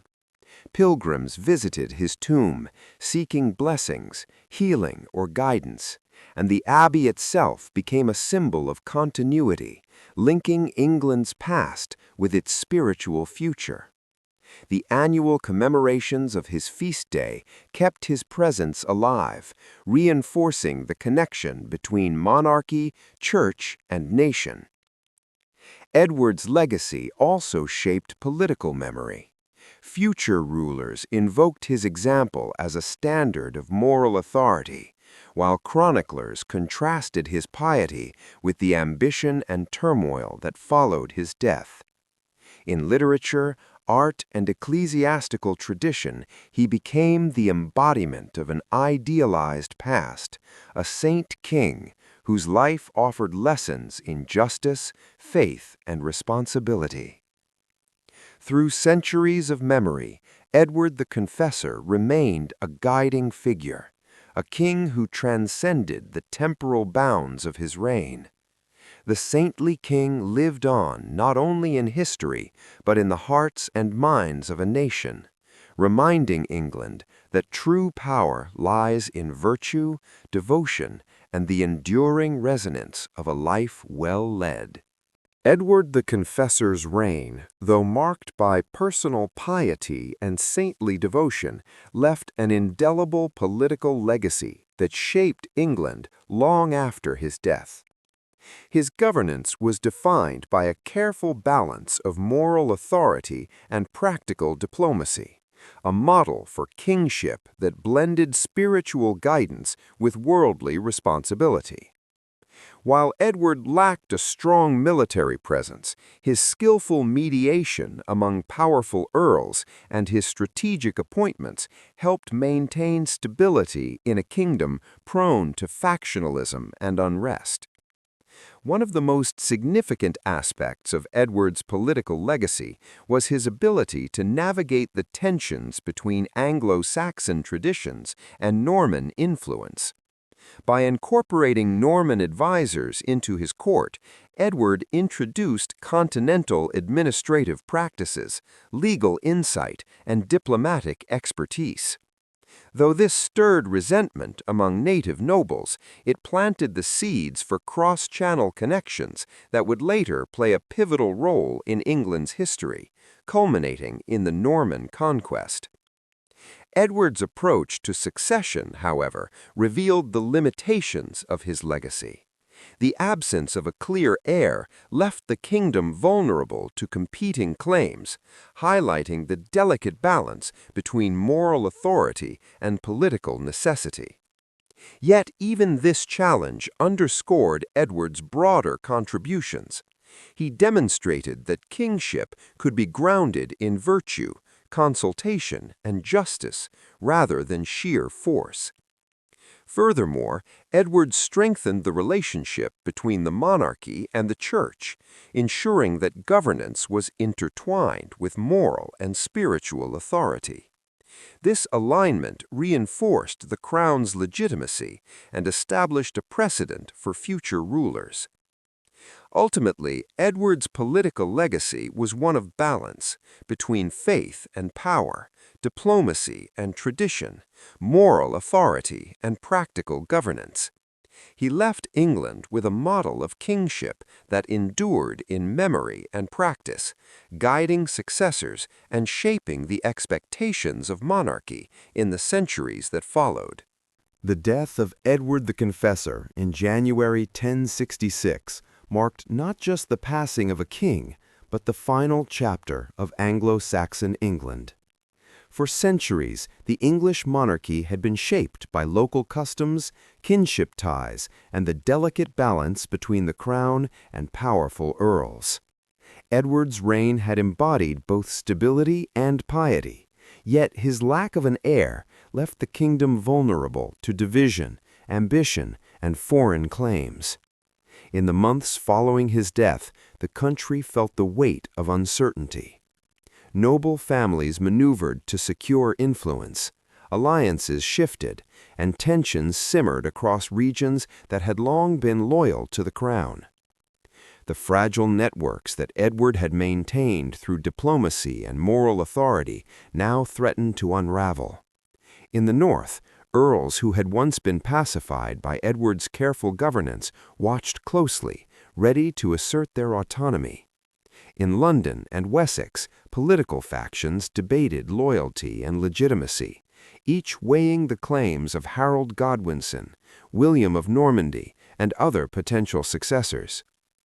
Anglo-Saxon England, in its last days, was a kingdom at a crossroads. The institutions, traditions, and culture that had flourished under centuries of native kings faced the imminent challenge of conquest. Laws, social structures, and the rhythms of daily life carried the imprint of centuries of English governance. Yet the very continuity Edward had worked to preserve was now under threat. Even as uncertainty grew, the memory of Edward's reign offered a measure of unity. His emphasis on faith, justice, and moral authority remained a touchstone for both nobles and commoners, a reminder of what the kingdom had once embodied. Yet the end of Anglo-Saxon rule was inevitable. With Edward's death, England entered a turbulent era, one that would see the Norman Conquest transform the land politically, culturally, and socially, ending a centuries-old era and reshaping the identity of a nation forever. The death of Edward the Confessor in January 1066 left England at a precarious crossroads, setting the stage for one of the most consequential battles in history, the Battle of Hastings. Even before Edward's passing, the seeds of conflict had been planted. Competing claims to the throne, Harold Godwinson in England, William of Normandy across the Channel, and Harald Hardrada of Norway, loomed like dark clouds over the kingdom. Edward's lack of an heir had created a power vacuum, and ambition, loyalty, and political maneuvering would soon collide in violent struggle. England, though stable under Edward's moral and spiritual authority, had no strong military infrastructure ready to repel external threats. Harold Godwinson's coronation, though legitimate in the eyes of most nobles, did little to deter foreign claimants who saw opportunity in Edward's death. Norman and Norwegian ambitions grew bolder, fueled by promises, oaths, and alliances formed years earlier when Edward was still alive. Rumors of promises made to William during Edward's exile in Normandy spread quickly, casting doubt on Harold's right to rule and foreshadowing inevitable confrontation. The kingdom braced itself in uncertainty. Nobles mobilized forces, gathered provisions, and fortified key strongholds. Across the sea, William prepared his fleet, and in the north, Hardrada readied his armies, each claimant aware that speed and strategy would determine who would sit on Edward's empty throne. Foreshadowing the Battle of Hastings, these months of political tension, maneuvering, and preparation revealed the fragility of Edward's legacy. Though he had ruled with piety and prudence, his death left England vulnerable to the ambitions of foreign powers. The stage was set for a clash that would not only decide a crown, but also redefine the future of England, ending centuries of Anglo-Saxon rule and beginning a new chapter under Norman dominance. Edward the Confessor's reign left a lasting imprint on England, not only politically, but culturally and spiritually.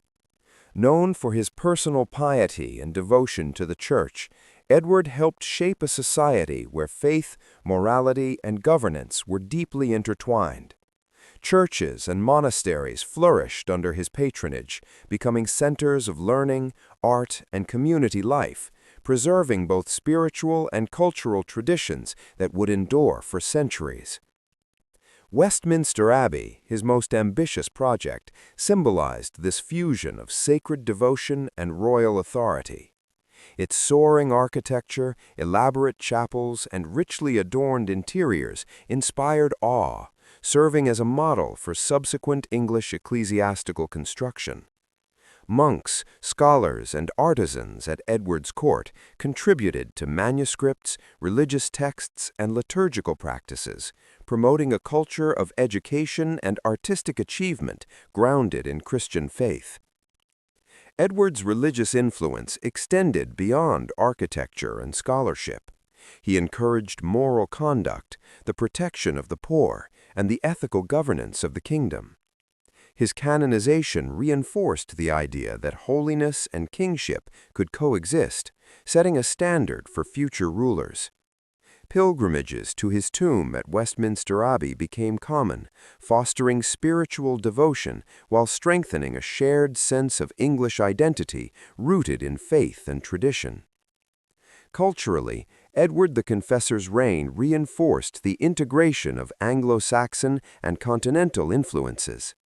Norman advisors brought new ideas in administration, art, and architecture, while English traditions persisted in law, language, and local customs.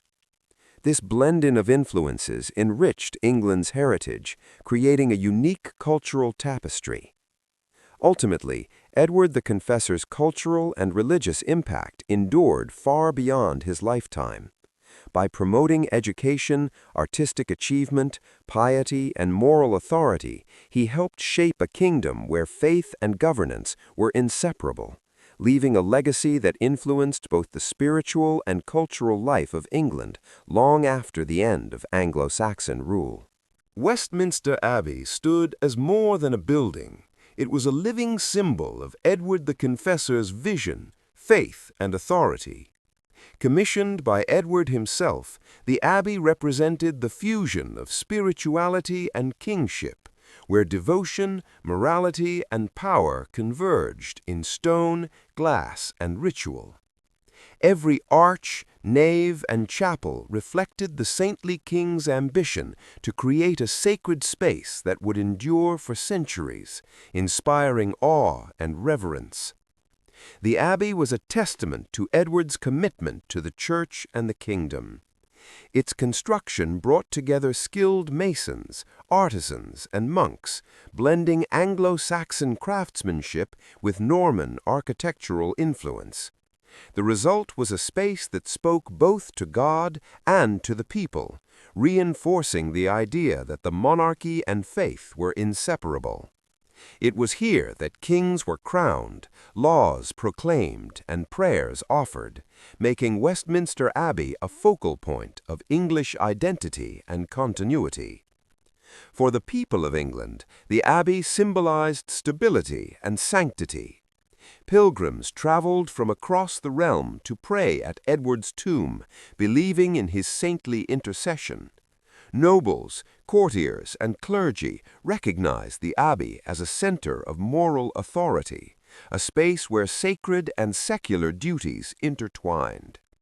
In its halls, history, devotion, and governance met, reminding all who entered of the ideals Edward had sought to uphold during his reign. Even after Edward's death, Westminster Abbey remained a powerful symbol. It was not only a monument to his piety, but also a statement about kingship itself, a legacy that transcended political change, conquest, and succession crises. The Abbey endured as a spiritual, cultural, and national emblem, reflecting the enduring influence of a king who ruled through faith, vision, and the timeless authority of the sacred. Edward the Confessor's life and reign were recorded not only in official annals, but also in the vivid stories of chroniclers who immortalized him as both king and saint. Monks, clerics, and historians wrote extensively about his piety, his acts of charity, and the miracles attributed to him, blending fact and legend into a tapestry that would shape England's memory of its last Anglo-Saxon king. Chroniclers, such as the authors of the Anglo-Saxon Chronicle, emphasized Edward's moral authority, his devotion to God, and his fairness in governance. These records preserved the image of a king who mediated disputes, protected the poor, and ruled with wisdom tempered by faith. Over time, narratives of his saintliness became intertwined with political memory, reinforcing the legitimacy of his reign while inspiring future rulers to model themselves on his example. Legend and hagiography played an equally important role.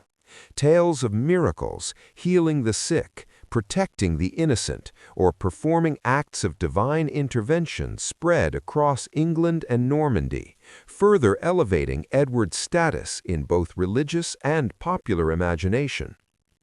Pilgrims visiting Westminster Abbey carried these stories, ensuring that devotion to Edward transcended the limits of his life and reign. These chronicled accounts and legends served multiple purposes. They preserved history, communicated moral lessons, and reinforced the ideals of kingship intertwined with holiness. They also reflected the cultural values of the time, portraying a ruler whose authority derived not only from birthright, but from virtue and divine favor. Through chroniclers and legends, Edward the Confessor became larger than life, a symbol of sanctity, wisdom, and justice. Even centuries later, these stories continue to shape our understanding of his reign, blending history with myth to create a lasting portrait of England's saintly king. The death of Edward the Confessor in January 1066 marked the beginning of the end for Anglo-Saxon rule in England. For centuries, native kings had shaped the kingdom through kinship, local customs, and careful alliances with powerful earls. Edward's reign had embodied stability, faith, and moral authority, but his failure to produce an heir left the throne vulnerable to contestation. The fragile balance of power he had maintained now teetered on the edge of collapse. Immediately after Edward's death, Harold Godwinson was crowned, but his accession was contested. William of Normandy claimed that Edward had promised him the crown years earlier, while Harold Hardrada of Norway pressed his own ambitions. England, once united under Anglo-Saxon kings, now faced multiple claimants whose personal ambitions threatened to fracture the kingdom. The political structures and loyalties Edward had cultivated were tested as never before.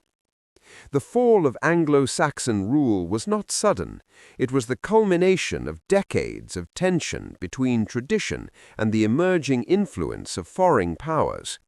Norman advisors at Edward's court had already begun embedding continental practices into governance, creating both resentment and opportunity. The death of the king removed the moral and spiritual authority that had held these factions in check, leaving a vacuum that could only be filled by force. By the summer of 1066, the kingdom was on the brink of invasion and civil strife. Anglo-Saxon England, once defined by continuity and tradition, faced a transformative upheaval. The crown, once a symbol of divine and moral authority, became the prize of competing ambitions. The fall of Anglo-Saxon rule would culminate in the Battle of Hastings, where centuries of native governance would give way to Norman dominance. Edward's death had not only ended a reign, it had signaled the close of an era and the beginning of a new chapter in English history, one marked by conquest, change, and the irreversible reshaping of the nation. The Battle of Hastings in 1066 was the culmination of a year of uncertainty, ambition, and political tension following the death of Edward the Confessor. England, once a stable Anglo-Saxon kingdom under Edward's pious guidance, now faced a dramatic confrontation that would decide its future. Harold Godwinson, crowned king shortly after Edward's death, confronted not only internal pressures, but also the formidable claim of William, Duke of Normandy. The stage was set for a battle that would change the course of English history forever. On October 14th, Harold's army, composed largely of the Fyrd, local militias, and housecarls, took a defensive position atop Senlac Hill near Hastings. They formed a shield wall, a traditional Anglo-Saxon tactic that relied on discipline, cohesion, and sheer resilience. Across the field, William's Norman forces approached with cavalry, archers, and infantry, combining continental strategies that emphasized mobility, feigned retreats, and coordinated assaults. The tension was palpable as the two armies faced each other, each aware that the kingdom's fate rested on the outcome of this single decisive engagement. The battle raged for hours, with the Anglo-Saxon shield wall initially holding firm. Norman archers rained arrows upon the English lines, while cavalry feints slowly eroded their cohesion. Amid the chaos, Harold was struck. Accounts suggest an arrow in the eye, and the leadership that had sustained the defense faltered. With the king's death, resistance collapsed, and William's forces overwhelmed the remaining English troops. The Battle of Hastings marked the end of Anglo-Saxon rule and the beginning of Norman dominance in England. The crown passed from native hands to a new line, reshaping the political, cultural, and social landscape. Edward the Confessor's death had left a kingdom vulnerable, and Hastings became the defining moment that sealed the transformation of England, forever altering the identity of a nation that had once been united under the last Anglo-Saxon king. Even after his death, Edward the Confessor's reputation endured, transcending the political upheavals that followed his reign. While the Norman Conquest transformed England, Edward remained a symbol of moral authority, sanctity, and the ideal of kingship. Chroniclers, clergy, and later historians celebrated him not only as the last Anglo-Saxon king, but as a ruler whose life exemplified faith, justice, and devotion. Stories of Edward's piety, acts of charity, and devotion to the church spread across the kingdom and beyond. Monks recorded miracles attributed to him, from healing the sick to protecting the innocent. Pilgrims traveled to Westminster Abbey, where his tomb became a place of reverence, reinforcing his image as a saintly intercessor whose influence continued beyond death. His canonization in 1161 further cemented his enduring reputation, elevating him to the ranks of saints and providing a moral model for both rulers and subjects. Edward's enduring reputation also shaped political memory. Even as Norman kings ruled England, chroniclers contrasted Edward's holiness and fairness with the ambitions and conflicts that followed. His reign became a reference point for justice and ethical governance, influencing ideals of monarchy, law, and the relationship between the crown and the church. Culturally, Edward's memory inspired literature, art, and devotion, reinforcing the connection between kingship and sanctity. He became a symbol of continuity, representing a lost era of Anglo-Saxon England and the virtues that had defined it. Through centuries of history, Edward the Confessor remained more than a king. He became a legend. His life, recorded in chronicles and hagiographies, continued to inspire reverence, shaping England's perception of what a righteous ruler could be. Even amid conquest and change, his reputation endured, a testament to the lasting power of sanctity, devotion, and moral authority. Edward the Confessor's life and sanctity inspired generations of artists and writers, transforming the memory of England's last Anglo-Saxon king into enduring cultural expression. From illuminated manuscripts to stone carvings, and from chroniclers to poetry, Edward became a symbol of piety, justice, and moral authority, immortalized in both sacred and secular works. In literature, chroniclers like the Anglo-Saxon Chronicle and later medieval historians portrayed Edward as a model king whose reign was defined by virtue, fairness, and devotion to God. Hagiographies expanded upon these accounts, blending historical fact with legend, emphasizing his miracles, charitable deeds, and protection of the weak. These narratives reinforced Edward's dual identity as both king and saint, creating a powerful moral exemplar for future generations. Artistic representations complemented literary depictions. Paintings, sculptures, and stained glass windows depicted Edward in ceremonial robes, often holding the symbols of kingship and sanctity. These images appeared in churches, abbeys, and royal commissions, reminding viewers of his holiness while emphasizing the connection between spiritual virtue and temporal authority. Westminster Abbey, with its elaborate decoration and dedication to Edward, became a central canvas for these visual narratives, celebrating the king saint in both sacred space and collective memory.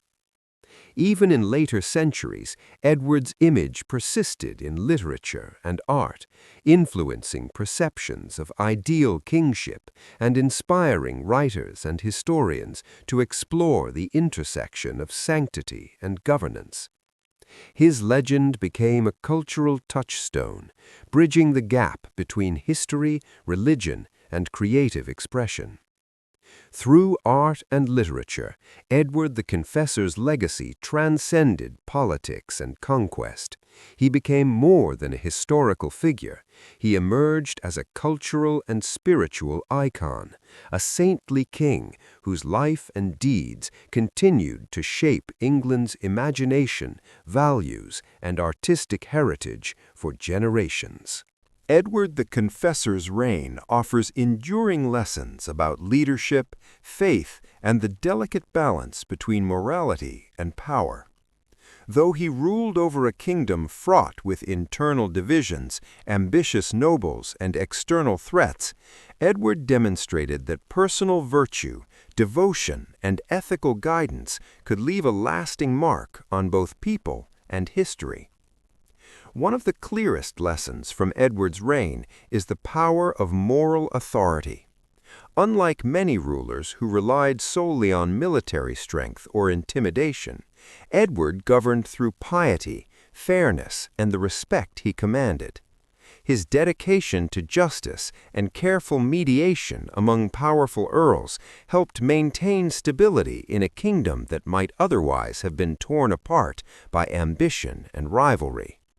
This teaches that leadership grounded in integrity can influence a realm even in the absence of coercion or fear.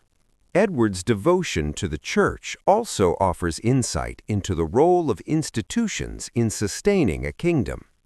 By supporting monasteries, clergy, and ecclesiastical projects such as Westminster Abbey, he reinforced moral and social structures that transcended his lifetime. The lesson here is the importance of investing in institutions that uphold values, provide education, and cultivate culture, an investment that can endure long after a ruler's reign ends. Finally, Edward's challenges with succession highlight the necessity of foresight and planning. The absence of an heir created uncertainty that contributed to political instability after his death. Even a virtuous ruler cannot prevent turmoil without careful preparation and clarity in succession, reminding leaders that practical considerations are as vital as moral ones. From Edward's reign, history learns that a ruler's legacy is not measured solely by conquests or wealth, but by virtue, vision, and the ability to balance faith, ethics, and governance, a lesson that resonates across centuries. As we reflect on the life and reign of Edward the Confessor, it becomes clear that his legacy extends far beyond the political and military events of 11th century England. Edward was a king whose life was defined by faith, moral integrity, and a vision for a kingdom guided by justice and devotion. His reign, though marked by challenges, internal rivalries, and the looming threat of succession crises, demonstrates that leadership grounded in virtue can leave an enduring mark on history. Edward's contributions to the Church, including the founding of Westminster Abbey, his patronage of monasteries, and his personal devotion, transformed both the spiritual and cultural landscape of England. Even after his death, his canonization and veneration as a saint reinforced the ideal of a ruler whose authority was intertwined with sanctity, inspiring generations of kings, chroniclers, and artists. The fall of Anglo-Saxon rule after Edward's death and the Norman Conquest highlights the fragility of political structures without clear succession, yet his example of piety and ethical governance endured. Edward teaches us that true leadership is not measured solely by conquest or wealth, but by vision, moral guidance, and the ability to inspire loyalty and faith among the people. As we look back on his reign, Edward the Confessor stands as a bridge between the past and the future, a king whose life, sanctity, and legacy continue to resonate across centuries. His story reminds us that even in times of uncertainty and change, the impact of principled leadership can endure. Thank you for joining us on this journey through history. Don't forget to subscribe, like, and share this video to help us continue exploring the fascinating stories of kings, saints, and the world they shaped.